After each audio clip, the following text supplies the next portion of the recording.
Аз си нося някакъв паек. Чудесен. Возиш си го. Ами такъв пасажир. Не, отзад. Сега знаеш какво правиш? Сега си отвиш отзад това. Не, на инерция само го остави. Сега си го заковал. Остави го на инерция го човек. Не е заковал. Ето там го миналото нас. Сега падна. Не, това е знаеш по-хубаво. Хора, погледнете ти. Тук ще седи отдолу да го... Аз умирам да съм поняв. Като падне какво? Много важно. Една твой си изсрава вътре и само пуф! Верно ли? Да, си изсрава.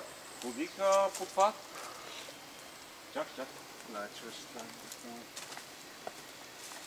Дървесния краулер на пакидански. Бъди. Да пази неговия няма шансове там. Не, да стои отдолу. Сега ако фанеш по кора нагоре.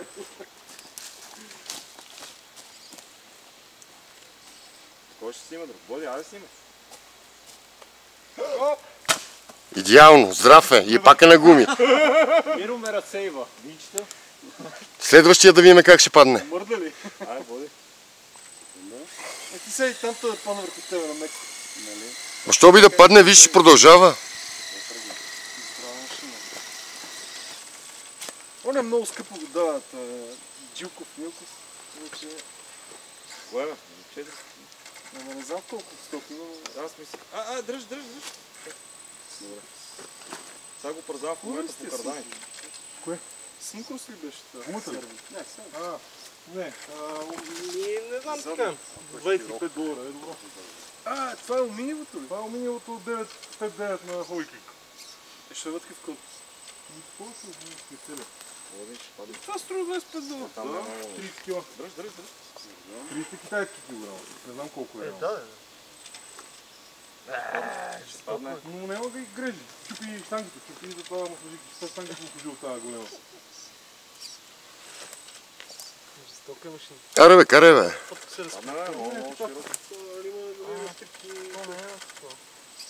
Обаче не падат.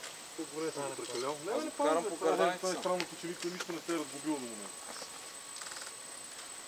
Или как си го вързал жестоко. Това новия това тук струва още една спуска. Новия са го вързали по същия начин отзаде на такава штанга и се дига на метфорс. Също такова купе, само те са видяли от тебе.